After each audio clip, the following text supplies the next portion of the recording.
ನಮಸ್ತೆ. ಎಲ್ಲರೂ ಹೇಗಿದ್ದೀರಾ? ಚೆನ್ನಾಗಿದ್ದೀರಾ ಅಂತ ಭಾವಿಸ್ಕೊಂಡು ಈ ವಿಡಿಯೋನ ಶುರು ಮಾಡ್ತಾಯಿದ್ದೀನಿ. ಕೋಟೆನಾಡು ರೆಸಿಪೀಸ್ ಚಾನಲ್ಗೆ ಸ್ವಾಗತ. ಯಾರೆಲ್ಲ ಸಬ್ಸ್ಕ್ರೈಬ್ ಮಾಡ್ಕೊಂಡಿಲ್ಲ ದಯವಿಟ್ಟು ಸಬ್ಸ್ಕ್ರೈಬ್ ಮಾಡಿಕೊಂಡು ಸಪೋರ್ಟ್ ಮಾಡಿ ಅಂತ ಹೇಳ್ತಾ ಈ ವಿಡಿಯೋನ ಶುರು ಮಾಡ್ತಾಯಿದ್ದೀನಿ. ಇದು ನನ್ನ ಸಮ್ಮರ್ ಹಾಲಿಡೇಸ್ ಟ್ರಿಪ್ ವಿಡಿಯೋ ಆಗಿರುತ್ತೆ. 4 ದಿನದ ಟ್ರಿಪ್ ಹೋಗ್ತಾ ಇದ್ದೀವಿ. ಎಲ್ಲೆಲ್ಲೆಲ್ಲ ಹೋಗ್ತಾ ಇದ್ದೀವಿ, ಏನೆಲ್ಲ ನೋಡಿದ್ದೀವಿ ಅಂತ ತೋರಿಸೋದಷ್ಟೇ ಈ ವಿಡಿಯೋದ ಉದ್ದೇಶ ಆಗಿರುತ್ತೆ. ಪೂರ್ತಿ ವಿಡಿಯೋನ ನೋಡಿಬಿಟ್ಟು ಸಪೋರ್ಟ್ ಮಾಡ್ತೀರಾ ಅಂತ ಅಂದ್ಕೊಂಡ್ಬಿಟ್ಟು ಈ ವಿಡಿಯೋನ ಶುರು ಮಾಡ್ತಾಯಿದ್ದೀನಿ. ನಾವು ಒಂದು 12 ಜನ ಹೊರಡ್ತಾ ಇದ್ದಿದ್ದು, ಅಂದರೆ ದೊಡ್ಡವರು ಮಕ್ಕಳು ಎಲ್ಲ ಸೇರಿಬಿಟ್ಟು ಒಂದು 12 ಜನದಷ್ಟು ಟ್ರಿಪ್ಗೆ ಹೋಗ್ತಾ ಇರೋದು. 2 ಕಾರಲ್ಲಿ ಹೋಗ್ತಾ ಇದ್ದೀವಿ. ಹಾಗಾಗಿ ಬೆಳಗ್ಗೆನೇ ಬೇಗ ಎದ್ಬಿಟ್ಟು ಮನೆ ಕಸ ನೆಲ ಎಲ್ಲವನ್ನು ಮಾಡಿಕೊಂಡು ದೇವ್ರ ಪೂಜೆಯನ್ನು ಮಾಡಿಬಿಟ್ಟು ಬೇಗ ರೆಡಿ ಆಗ್ತಾ ಇದ್ವಿ. ಹಾಗೆ ನಮಗೆಲ್ಲ ಬೆಳಗ್ಗೆ ಎದ್ದ ಕೂಡಲೇ ಕಾಫಿ ಕುಡಿಲಿಲ್ಲ ಅಂದರೆ ಸಮಾಧಾನವೇ ಆಗಲ್ಲ. ಹಂಗಾಗಿ ಬೇಗ ಕಾಫಿ ಮಾಡಿಕೊಂಡು ಕಾಫಿ ಕೂಡ ಕುಡಿದ್ವಿ. ದಿನನಿತ್ಯ ಎಷ್ಟು ಬಿಸಿಲಿರುತ್ತೆ ಅಂತಂದರೆ ತುಂಬ ಬಿಸಿಲಿರುತ್ತೆ. ಮಳೆ ಬರುತ್ತೆ ಅನ್ನೋ ಮುನ್ಸೂಚನೆಯೇ ಇರಲ್ಲ ಅಂತ ಹೇಳ್ಬೋದು. ಆದರೆ ನಾವು ಬೇಗನೆ ಎದ್ದು ಎಲ್ಲ ರೆಡಿ ಆಗಿಬಿಟ್ಟು ಫಸ್ಟು ನಾವು ದೇವಸ್ಥಾನಕ್ಕೆ ಹೋಗಬೇಕು ಅಂತ ಹೊರಟಿದ್ದು. ಆದರೆ ಬೆಳಗ್ಗೆ ಎದ್ದು ಅಷ್ಟೊತ್ತಿಗೆ 6 ಗಂಟೆಗೆ ನೋಡಿದ್ರೆ ಮಳೆ ಸುರಿತಾನೇ ಇತ್ತು. ಅದೆಷ್ಟು ಮಳೆ ಅಂತಂದರೆ ನಾವು ಅಂದ್ಕೊಂಡೇ ಇರಲಿಲ್ಲ, ಅಷ್ಟು ಮಳೆ ಸುರಿತಾ ಇತ್ತು.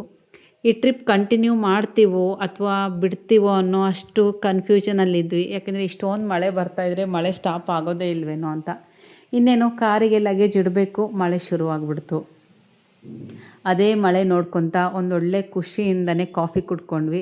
ಮಳೆ ಬಂದದ್ದು ಖುಷಿ ಆಯಿತು. ಏನಾದರೂ ಒಂದೊಳ್ಳೆ ಕೆಲಸ ಮಾಡ್ತಾಯಿದ್ವಿ ಅಂದಾಗ ಮಳೆ ಬಂದರೆ ಏನೋ ಗುಡ್ ಲಕ್ ಅಂತಾರಲ್ವ, ಆ ರೀತಿ ನನಗೆ ಫೀಲ್ ಆಗುತ್ತೆ. ಒಂಥರ ಮಳೆ ನೋಡಿಕೊಂಡು ಖುಷಿಯಾಗಿ. ಮತ್ತು 5 ಗಂಟೆಗೆ ನಾವು ಬಿಡಬೇಕು ಅಂತ ಅಂದ್ಕೊಂಡವರು, ನಾವು ಬಿಟ್ಟಿದ್ದೆ 7:30ಗೆ ನಾವು ದಾವಣಗೆರೆನ ಬಿಡಬೇಕಾಯಿತು. ಇದು 4 ದಿನದ ಟ್ರಿಪ್ ಆಗಿರೋದ್ರಿಂದ ಲಗೇಜ್ಗಳು ಕೂಡ ತುಂಬಾ ಇತ್ತು. ಯಾಕೆಂದರೆ 4 ದಿನ ಟ್ರಿಪ್ಪು, ಮಕ್ಕಳನ್ನ ಬೇರೆ ಕರ್ಕೊಂಡು ಹೋಗ್ತೀವಿ. ಅಲ್ಲಲ್ಲಿ ಸ್ನ್ಯಾಕ್ಸ್ ಕೂಡ ಬೇಕಾಗುತ್ತೆ, ಅದನ್ನು ಕೂಡ ಪ್ಯಾಕ್ ಮಾಡ್ಕೊಂಡಿದ್ವಿ. ಅದರಲ್ಲೂ 4 ದಿನ ಟ್ರಿಪ್ ಅಂದರೂ ಕೂಡ ಪ್ರತಿದಿನ ಕೂಡ ನೀರಲ್ಲಿ ಆಟಾಡುವಂತಹ ಊರುಗಳನ್ನೇ ನಾವು ಜಾಸ್ತಿ ಸೆಲೆಕ್ಟ್ ಮಾಡ್ಕೊಂಡಿದ್ದು. ಯಾಕೆಂದರೆ ಮಕ್ಕಳು ಕೂಡ ತುಂಬಾ ನೀರಲ್ಲಿ ಆಟಾಡೋದು ತುಂಬಾ ಇಷ್ಟ. ಹಾಗಾಗಿ ಮಕ್ಕಳಿಗೋಸ್ಕರನೇ ನಾವು ಸಮ್ಮರ್ ಟ್ರಿಪ್ನ ಪ್ಲ್ಯಾನ್ ಮಾಡೋದ್ರಿಂದ ಅವ್ರಿಗೆ ಎಲ್ಲೆಲ್ಲಿ ಹೆಂಗಿರಬೇಕೋ ಅದೇ ರೀತಿ ನೋಡ್ಕೊಂಡು ಹೊರಡಬೇಕಾಯಿತು. ಹಾಗಾಗಿ ಲಗೇಜ್ ಕೂಡ ತುಂಬಾ ಆಗಿತ್ತು. ಅದನ್ನೆಲ್ಲ ಕಾರಲ್ಲಿ ಹಾಕ್ಬಿಟ್ಟು ತುಂಬ್ಕೊಂಡ್ಬಿಟ್ಟು ನಾವು ಇಲ್ಲಿಂದ ಹೊರಡ್ತಾ ಇದ್ದೀವಿ. ಎಷ್ಟು ಮಳೆ ಬಂದಿತ್ತು ಅಂತಂದರೆ ರೋಡ್ ತುಂಬ ನೀರು ನಿಂತಿತ್ತು ಅಂತಲೇ ಹೇಳ್ಬೋದು. ಕೇವಲ ಒಂದೇ ದಿನಕ್ಕೆ, ಅದು 1-2 ಗಂಟೆ ಚೆನ್ನಾಗಿ ಸುರಿದಂಥ ಮಳೆಗೆ ಇಷ್ಟೊಂದು ನೀರು ನಿಂತಿತ್ತು. ಎಲ್ಲವನ್ನು ನೀಟಾಗಿ ಪ್ಯಾಕ್ ಮಾಡಿಕೊಂಡು ನಾವು ಇಲ್ಲಿಂದ ಹೊರಡ್ತಾ ಇದ್ದೀವಿ. ಫಸ್ಟು ನಾವು ಹೋಗ್ತಾ ಇರುವಂಥ ಪ್ಲೇಸ್ ಯಾವುದು ಅಂತಂದರೆ ಸಿಗಂದೂರು ಚೌಡೇಶ್ವರಿ ದೇವಸ್ಥಾನಕ್ಕೆ. ತುಂಬ ದಿನ ಆಯಿತು ದೇವಸ್ಥಾನಕ್ಕೆ ಹೋಗಿರಲಿಲ್ಲ. ಅಲ್ಲಿ ಮುಂಚೆ ಎಲ್ಲ ಬೋಟಲ್ಲೇನೋ ಹೋಗ್ತಾ ಇದ್ವಲ್ಲ, ಅಥವಾ ಲಾಂಚಲ್ಲಿ ಹೋಗ್ತಾ ಇದ್ವಲ್ಲ, ಆ ರೀತಿ ಹೋಗ್ತಾ ಇದ್ವಿ. ಅದು ಸ್ಟಾಪಾಗಿ ಬ್ರಿಡ್ಜ್ ಸ್ಟಾರ್ಟ್ ಮಾಡಿದ ಮೇಲೆ ಹೋಗೇ ಇರಲಿಲ್ಲ, ತುಂಬ ದಿನ ಆಗಿತ್ತು. ಹಾಗಾಗಿ ಹೋಗೋಣ ಫಸ್ಟ್ ಅಲ್ಲಿಗೆ, ಆಮೇಲೆ ಬೇರೆ ಕಡೆ ಹೋಗೋಣ ಅಂತಂದು ದೇವರು ದರ್ಶನ ಆಗಿಬಿಟ್ಟು ನಂತರ ನಮ್ಮ ಟ್ರಿಪ್ ಸ್ಟಾರ್ಟ್ ಆಗಲಿ ಅಂತ ನಾವು ಶುರು ಮಾಡಿದಂತಹ ಟ್ರಿಪ್ ಇದು. ಪ್ರತಿ ವರ್ಷವೂ ಈ ರೀತಿ ಫ್ಯಾಮ್ಲಿ ಎಲ್ಲ ಪ್ಲ್ಯಾನ್ ಮಾಡಿಬಿಟ್ಟು ಹೊರಡ್ತೀವಿ. ತುಂಬಾ ಖುಷಿ ಆಗುತ್ತೆ. ಈ ಸರಿ ತಮ್ಮ ಮಾತ್ರ ನಿಜವಾಗ್ಲೂ ಮಿಸ್ ಆಗಿದ್ದಾನೆ. ಸಖತ್ತು ಬೇಜಾರಾಯಿತು ತಮ್ಮ ಬಂದಿಲ್ಲ ಅಂತ. ಪ್ರತಿ ವರ್ಷ ಅವನಿದ್ರೆ ಏನೋ ಒಂಥರ ಖುಷಿ. ಈಗ ಎಷ್ಟು ಖುಷಿ ಪಡ್ತೀವೋ 1 ಡಬಲ್ ಖುಷಿ ಪಡ್ತೀವಿ ಅವಾಗ ನನ್ನ ತಮ್ಮ ಜೊತೆಗಿದ್ದಾಗ ಅಂತಲೇ ಹೇಳ್ಬೋದು. ತುಂಬಾ ನಗಿಸ್ತಾ ಇರ್ತಾನೆ, ಮಕ್ಕಳನ್ನು ಕೂಡ ಅಷ್ಟೇ ನಗಿಸ್ತಾ ಇರ್ತಾನೆ. ಹಂಗಾಗಿ ತುಂಬ ಮಿಸ್ ಮಾಡ್ಕೊತಾ ಇದ್ದೀವಿ. ಅವ್ನು ಪ್ರಾಮಿಸ್ ಮಾಡಿದ್ದ, ನಾನು ಮಳೆ ಬಂದರೆ ಖಂಡಿತ ಬರ್ತೀನಿ ಅಂತ. ಆದರೆ ಕೊನೆಗೂ ಬರಲಿಲ್ಲ ಅವನು. ಮುಂದಿನ ವರ್ಷನಾದರೂ ಆಗಲಿ ಫ್ರೀ ಮಾಡ್ಕೊಂಡು ಅವ್ನು ಬರಲೇಬೇಕು ಅಂತ ಕೇಳ್ತಾ ಇದ್ದೀವಿ. ಮಕ್ಕಳಿಗೆಲ್ಲ ಮಳೆನ ತೋರಿಸ್ಕೊಂಡು ಮತ್ತು ರೋಡಲ್ಲೆಲ್ಲ ಎಷ್ಟು ನೀರು ನಿಂತಿದ್ದಾವೆ ನೋಡಿ ಅಂತ ತೋರಿಸ್ಕೊಂಡು ನಾವು ಮತ್ತೆ ರೋಡ್ ಜರ್ನಿನ ಶುರು ಮಾಡಿದ್ವಿ. ಅವಾಗಲೇ ಟೈಮಲ್ಲೇ 8 ಗಂಟೆ 8:30 ಆಗಿತ್ತು. ಬೆಳಗ್ಗೆನೇ ಬೇಗ ಬೇರೆ ಮಕ್ಕಳು ಕೂಡ ಎದ್ದು ಸ್ನಾನ ಎಲ್ಲ ಮಾಡಿರೋದ್ರಿಂದ ಅವ್ರಿಗೂ ಕೂಡ ತುಂಬಾ ಹೊಟ್ಟೆ ಹಸಿತಾ ಇತ್ತು. ಅದ್ರ ಜೊತೆಗೆ ಅಕ್ಕ ಫ್ಯಾಮಿಲಿ ಕೂಡ ಬಂದು ಅವರು ಕೂಡ ಜಾಯ್ನ್ ಆದರು. ನಾನು ಹೇಳಿದ್ನಲ್ಲ 2 ಕಾರಲ್ಲಿ ನಾವು ಟ್ರಿಪ್ ಹೋಗ್ತಾ ಇದ್ದೀವಿ ಅಂತ. ನಾವು ಮನೆಯಿಂದ ಹೊರಟ್ವಿ, ಅವರು ಮನೆಯಿಂದ ಹೊರಟ್ಬಿಟ್ಟು ಅಲ್ಲಿ ಒಂದು ಹತ್ರ ದಾವಣಗೆರೆ ಶಾಮ್ನೂರು ಅಂತ ಇದೆಯಲ್ಲ, ಅಲ್ಲಿ 2 ಕಾರನ್ನು ಜೊತೆಗೆ ಹೋಗ್ಬಿಡೋಣ ಅಂತಂದು ಹೊರಟ್ವಿ. ಹಾಗಾಗಿ ಮತ್ತೆ ದಾವಣಗೆರೆಯಲ್ಲೇ ತಿಂಡಿ ತಿನ್ನೋದಾ ಅಥವಾ ರೋಡಲ್ಲಿ ಎಲ್ಲಾದರೂ ಹೋಗ್ತಾ ನೋಡ್ಬಿಟ್ಟು ತಿಂಡಿ ತಿನ್ನೋದಾ ಅಂತ ಹುಡುಕ್ತಾ ಇದ್ವಿ. ದಾವಣಗೆರೆಯಿಂದ 1 ಕಿಲೋಮೀಟ್ರ್ ಅಷ್ಟು ದೂರ ಇರ್ಬೋದು ಅಷ್ಟೇ. ಶಿವ ಹೋಟೆಲ್ ಅಂತ ಇದೆ, ಚೆನ್ನಾಗಿರುತ್ತೆ ತಿಂಡಿ ಊಟ ಆಗಲಿ, ತುಂಬ ಚೆನ್ನಾಗಿರುತ್ತೆ. ಹಾಗಾಗಿ ಅಲ್ಲಿಗೆ ಹೋಗ್ಬಿಟ್ಟು ತಿಂಡಿ ತಿನ್ನೋಣ ಅಂತಂದು ಬೇಗ ಹೊರಟ್ವಿ. ಏನು ಅಂತಂದರೆ ಬೆಳಗ್ಗೆ ಎದ್ದಾಗೂ ಮಳೆ ಬರ್ತಾಯಿತ್ತು. ಸ್ವಲ್ಪ ಮಳೆ ಕಡಿಮೆ ಆಯಿತು ಅಂತ ಲಗೇಜೆಲ್ಲ ಕಾರಲ್ಲಿ ಇಟ್ವಿ. ಮತ್ತು ಕಾರಲ್ಲಿ ಕೂತ್ಮೇಲೆ ಮತ್ತೆ ಮಳೆ ಶುರುವಾಯಿತು.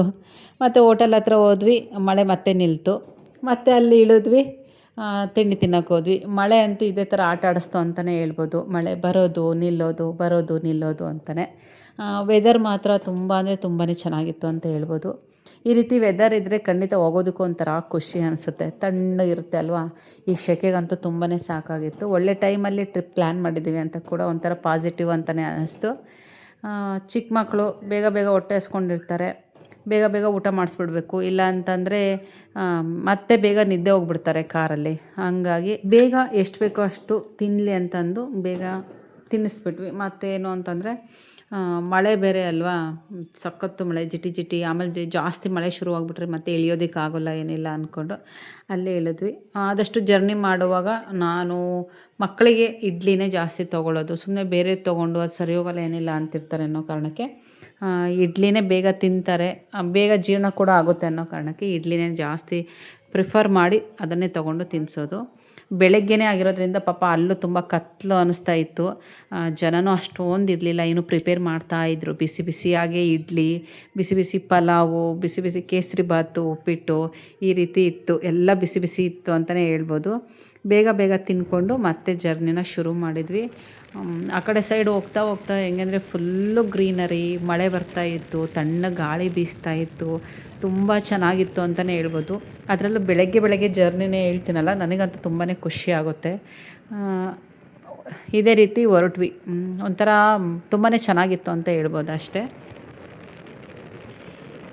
ಏನಿಲ್ಲ ಅಂತಂದರೂ ನಾವು ವರ್ಷಕ್ಕೆ ಒಂದು ಸರಿ ಆದರೂ ಅಂದರೆ ಫ್ಯಾಮಿಲಿ ಅಂತಂದರೆ ಎಲ್ಲರೂ ಅಲ್ಲ, ನನ್ನ ಅಕ್ಕ, ನನ್ನ ತಂಗಿ, ನನ್ನ ತಮ್ಮ, ನಮ್ಮಮ್ಮ ಅಥವಾ ನಮ್ಮ ಆಂಟಿ ಮಕ್ಕಳು, ಇಷ್ಟೇ. ಇಷ್ಟು ಜನ ಫ್ಯಾಮಿಲಿ ಪ್ಲ್ಯಾನ್ ಮಾಡಿಬಿಟ್ಟು ನಾವು ಟ್ರಿಪ್ ಹೋಗ್ತೀವಿ. ಮಕ್ಕಳಿಗೋಸ್ಕರ ಅಂತಲೇ ಹೋಗ್ತೀವಿ. ಅವರೆಲ್ಲ ಸ್ವಲ್ಪ ಜೊತೆಗಿರಲಿ, ಟೈಮ್ ಕಳೀಲಿ, ನೆನಪಿರುತ್ತೆ ವರ್ಷದ ತನಕ ಆದರೂ ಅಂತ ಕೂಡ ಈ ಸಮ್ಮರ್ ಹಾಲಿಡೇಸಲ್ಲಿ ಪ್ಲ್ಯಾನ್ ಮಾಡಿ ಆದಷ್ಟು 2 ಡೇಸು ಅಥವಾ 3 ಡೇಸು ಪ್ಲ್ಯಾನ್ ಮಾಡಿ ಹೊರಡ್ತೀವಿ. ಈ ರೀತಿ ಜರ್ನಿ ಮಾಡುವಾಗ ಒಂದಷ್ಟು ರೀಲ್ಸ್ ಅಂತೂ ಮಾಡ್ತೀವಿ. ಅಪ್ಲೋಡ್ ಮಾಡ್ತೀವೋ ಬಿಡ್ತೀವೋ ಗೊತ್ತಿಲ್ಲ. ಒಂದಷ್ಟು ವೀಡಿಯೋಗಳನ್ನು, ಒಂದಷ್ಟು ಫೋಟೋಗಳನ್ನು ಮಾತ್ರ ಇಟ್ಕೊಂಡೇ ಇರ್ತೀವಿ ಫೋನಲ್ಲಿ. ಹೀಗೆ ಹೊರಡ್ತಾ ಇನ್ನೇನು ಸಿಗಂದೂರು ಬಂದೇ ಬಿಡ್ತು ಅಂತಲೇ ಹೇಳ್ಬೋದು. ಅದೆಷ್ಟು ಬೇಗ ಆ ಜರ್ನಿ ಮುಗೀತು ಅಂತಲೇ ಹೇಳೋಕ್ಕಾಗ್ತಾಯಿಲ್ಲ, ಅಷ್ಟು ಬೇಗ ಬಂತು ಅಂತಲೇ. ಅದೇ ತುಂಬ ಬಿಸಿಲಿತ್ತು ಅಂತ ಅಂದ್ಬಿಟ್ರೆ ತುಂಬ ಸೆಕೆ ಅನ್ನಿಸ್ಬಿಡ್ತು. ಯಾಕಾದರೂ ಬಂದ್ವಾ ನಾವು ಟ್ರಿಪ್ ಅಂತ ಅನ್ನಿಸ್ಬಿಡ್ತಾ ಇತ್ತೇನೋ. ಆದರೆ ತುಂಬ ಮಳೆ ಬರ್ತಾ ಇತ್ತಲ್ವ, ತಣ್ಣಗೆ ಗಾಳಿ ಬೇರೆ ಬೀಸ್ತಾ ಇತ್ತು, ಚೆನ್ನಾಗಿ ನಿದ್ದೆ ಹೋಗ್ತಾ ಇದ್ವಿ. ಏನು ಕಾರ್ ಡ್ರೈವ್ ಮಾಡೋರು ಸ್ವಲ್ಪ ಚೆನ್ನಾಗಿರ್ಬೇಕಷ್ಟೇ. ಅವ್ರು ಡ್ರೈವ್ ಮಾಡ್ತಾಯಿದ್ರೆ ನಾವೆಲ್ಲ ಕೂತ್ಕೊಂಡು ಚೆನ್ನಾಗಿ ನಿದ್ದೆ ಮಾಡಿಬಿಡ್ಬೋದು. ಹಾಗೆ ಬರ್ತಾ ಇಲ್ಲಿ ಸ್ಟಾಪ್ ಮಾಡಿದ್ವಿ. ಇದನ್ನು ನೋಡಿದ ತಕ್ಷಣ ಎಲ್ರಿಗೂ ಗೊತ್ತಾಗುತ್ತೆ ಅನಿಸುತ್ತೆ. ಮುಂಚೆ ಎಲ್ಲ ಸಿಗಂದೂರಿಗೆ ದೇವಸ್ಥಾನಕ್ಕೆ ಹೋಗ್ತಾಯಿದ್ದೀವಿ ಅಂದರೆ ಇಲ್ಲಿ ಸ್ಟಾಪ್ ಮಾಡಿಬಿಟ್ಟು ನಂತರ ಲಾಂಚಲ್ಲಿ ನಾವು ಹೋಗ್ತಾಯಿದ್ವಿ. ನೀರೆಲ್ಲ ತುಂಬ ಇರ್ತಾಯಿತ್ತು. ಕಾರೆಲ್ಲ ಲಾಂಚ್ ಒಳಗೆ ತೊಗೊಂಡೋಗಿ ನಿಲ್ಲಿಸ್ಬಿಟ್ಟು ಆ ಕಡೆ ಸೈಡ್ ಹೋಗ್ತಾಯಿದ್ವಿ. ಆದರೆ ಈ ಸರಿ ಹಂಗಿರಲಿಲ್ಲ. ಏಕೆಂದರೆ ಪೂರ್ತಿಯಾಗಿ ಸ್ಟಾಪ್ ಮಾಡಿದ್ದಾರೆ ಅಂತಲೇ ಹೇಳ್ಬೋದು. ಬ್ರಿಡ್ಜಲ್ಲಿ ಹೋಗ್ತಾ ಇದ್ದಾವೆ ಗಾಡಿಗಳೆಲ್ಲ. ಅಲ್ಲಿರೋ ಅಂಗಡಿಗಳೆಲ್ಲವೂ ಫುಲ್ಲು ಬಿದ್ದೋಗ್ಬಿಟ್ಟಿತ್ತು. ಅದು ನೋಡಿ ಸ್ವಲ್ಪ ಬೇಜಾರಾಯಿತು. ಏಕೆಂದರೆ ಇಲ್ಲೆಲ್ಲ ತಮ್ಮ ಜೀವನಕ್ಕೆ ಚಿಕ್ಕ ಪುಟ್ಟ ಅಂಗಡಿಗಳನ್ನು ಇಟ್ಕೊಂಡು ಅದನ್ನೆಲ್ಲ ಸೇಲ್ ಮಾಡ್ತಾಯಿದ್ರು ಮುಂಚೆ ಎಲ್ಲ. ಎಳ್ನೀರಾಗಲಿ, ಜ್ಯೂಸ್ ಆಗಲಿ ತುಂಬಾ ಸಿಗ್ತಾಯಿತ್ತು, ತಿಂಡಿಗಳು ಸಿಗ್ತಾಯಿತ್ತು. ಈಗ ಅದೆಲ್ಲನೂ ಬಿದ್ದೋಗಿದೆ. ಅದನ್ನು ನೋಡಿ ಅದ್ರ ಬಗ್ಗೆನೇ ಮಾತಾಡ್ತಾಯಿದ್ವಿ. ಮುಂಚೆಲೆಲ್ಲ ತೊಗೊಂಡು ತಿಂತಾಯಿದ್ವಿ ಅಲ್ವಾ, ಈಗ ನೋಡಿ ಪೂರ್ತಿಯಾಗಿ ಬಿದ್ದೋಗಿದೆ. ಅವರಿಗೆಲ್ಲ ಎಷ್ಟು ನಷ್ಟ ಆಗ್ತಾಯಿದೆ. ಮತ್ತು ಲಾಂಚಲ್ಲಿ ಹೋಗುವಾಗ ಅದು ಕೂಡ ದುಡ್ಡು ಅವ್ರಿಗೂ ಎಷ್ಟೊಂದು ಬರ್ತಾಯಿತ್ತು. ಈಗ ಅದು ಕೂಡ ಸ್ಟಾಪ್ ಆಗಿದೆ, ಈ ಬ್ರಿಡ್ಜ್ ಸ್ಟಾರ್ಟ್ ಆಗಿ ಅಂತ ಮಾತಾಡ್ತಾ ಇದ್ವಿ. ಅದೆಲ್ಲವನ್ನು ಸ್ವಲ್ಪ ಮಾತಾಡಿಬಿಟ್ಟು ನಾವು ನೆಕ್ಸ್ಟು ಮುಂದಕ್ಕೆ ಹೊರಟ್ವಿ. ಇದು ಸ್ಟಾರ್ಟ್ ಆದಾಗಿಂದ ಬಂದೇ ಇರಲಿಲ್ಲ ನಾವು. ಬ್ರಿಡ್ಜು ಸ್ಟಾರ್ಟ್ ಆದಾಗಿಂದ ಲಾಸ್ಟ್ ಹೋಗಿದ್ದೆ, ಆ ಲಾಂಚಲ್ಲಿ ಹೋಗಿದ್ದೆ ಲಾಸ್ಟು ಅನ್ನಿಸುತ್ತೆ. ಈ ಬ್ರಿಡ್ಜ್ ಆದಮೇಲೆ ನಾವು ಬಂದೇ ಇರಲಿಲ್ಲ. ಹಾಗಾಗಿ ಇದು ಕೂಡ ನೋಡಿದ್ರೆ ಆಯಿತು ಅಂದ್ಕೊಂಡೆ ಶುರು ಮಾಡಿದ್ವಿ ಈ ಜರ್ನಿನ. ಯಾಕೆಂದರೆ ದೇವ್ರ ದರ್ಶನ ಮಾಡಿಕೊಂಡು ನೆಕ್ಸ್ಟು ಯಾವುದಾದ್ರು ಪ್ಲೇಸಿಗೆ ಹೋಗೋದಕ್ಕೂ ನಮಗೊಂಥರ ನೆಮ್ಮದಿ ಅನಿಸುತ್ತೆ, ಖುಷಿ ಅನಿಸುತ್ತೆ, ದರ್ಶನ ಕೂಡ ಆದಂಗೆ ಆಗುತ್ತೆ. ನಾನು ಆರ್ಗ್ಯಾನಿಕ್ ಪ್ರಾಡಕ್ಟ್ನ ಸ್ಟಾರ್ಟ್ ಮಾಡಬೇಕು ಅಂದ್ಕೊಂಡಾಗ ಇಲ್ಲಿಗೆ ಬಂದು ಹೋಗಿದ್ದೆ ಅನಿಸುತ್ತೆ. ಅಲ್ಲಿಗೆ ಹೋಗ್ಬಿಟ್ಟು ನೆಕ್ಸ್ಟು ನಾನು ಆರ್ಗ್ಯಾನಿಕ್ ಪ್ರಾಡಕ್ಟ್ಗಳನ್ನು ಸ್ಟಾರ್ಟ್ ಮಾಡಿದ್ದು.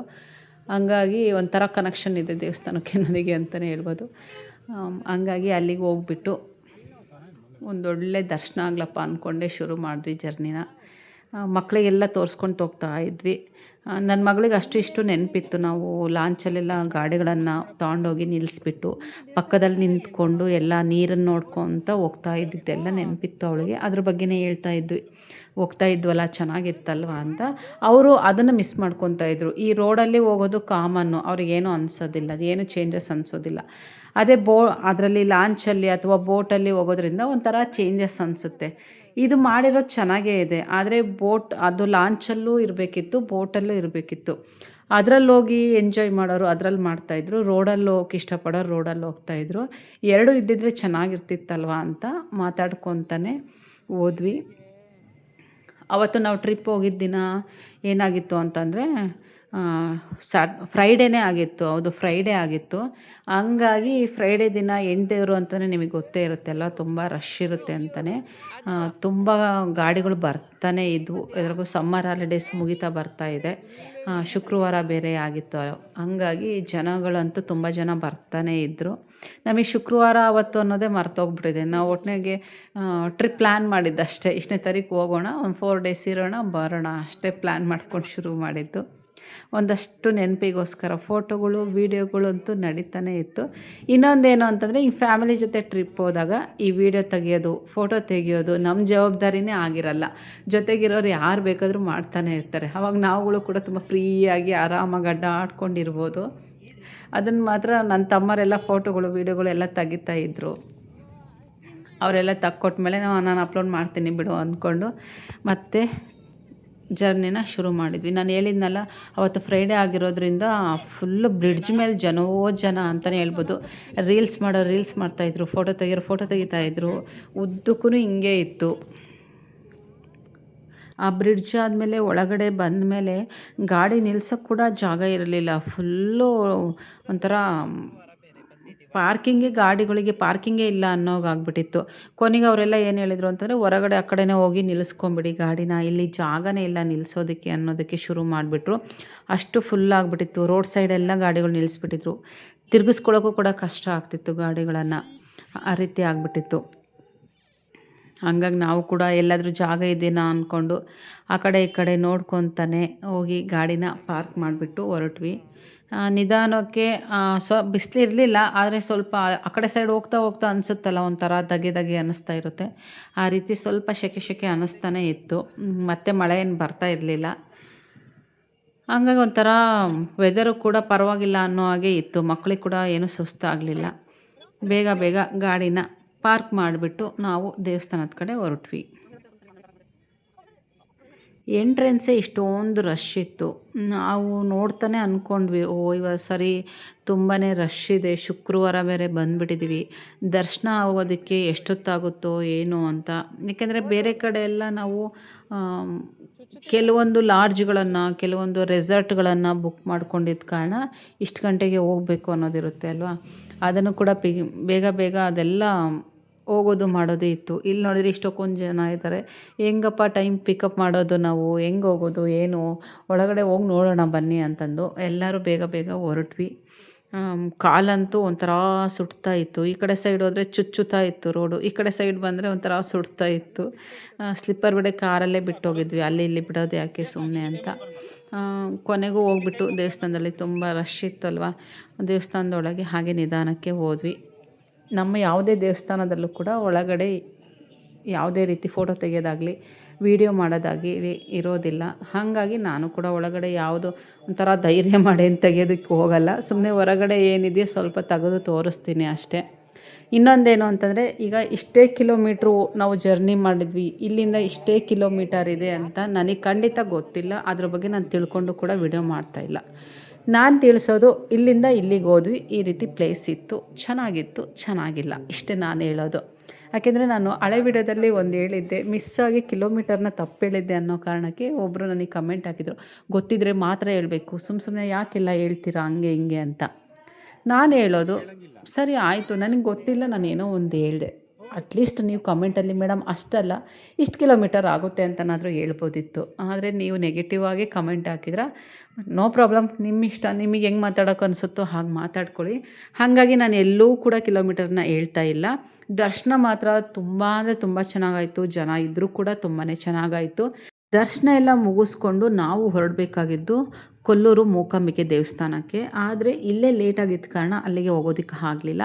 ಹಾಗಾಗಿ ನೆಕ್ಸ್ಟ್ ನಾವು ಯಾವ ಊರಿಗೆ ಹೋಗ್ತಾ ಇದ್ದೀವಿ ಅಂತ ನೀವೇನಾದರೂ ತಿಳ್ಕೊಬೇಕು ಅಂದರೆ ಖಂಡಿತ ನಮ್ಮ ಕೋಟೆನಾಡು ರೆಸಿಪೀಸ್ ಚಾನಲ್ನ ಸಬ್ಸ್ಕ್ರೈಬ್ ಮಾಡಿಕೊಂಡು ಫಾಲೋ ಮಾಡಿ. ಖಂಡಿತ ನಾವು ಎಲ್ಲಿ ಹೋಗ್ತಾ ಇದ್ದೀವಿ, ಪ್ಲೇಸಸ್ ಹೇಗಿದೆ, ಏನು ಚೆನ್ನಾಗಿದೆಯಾ, ನೆಕ್ಸ್ಟ್ ಪ್ಲ್ಯಾನ್ ನೀವು ಕೂಡ ಮಾಡ್ಬೋದಾ, ತುಂಬಾ ಚೆನ್ನಾಗಿತ್ತು ಅಂತಲೇ ಹೇಳ್ಬೋದು. ದಯವಿಟ್ಟು ಸಬ್ಸ್ಕ್ರೈಬ್ ಮಾಡಿಕೊಂಡು ವಿಡಿಯೋನ ನೋಡಿ ಹಾಗೆ ಸಪೋರ್ಟ್ ಮಾಡಿ.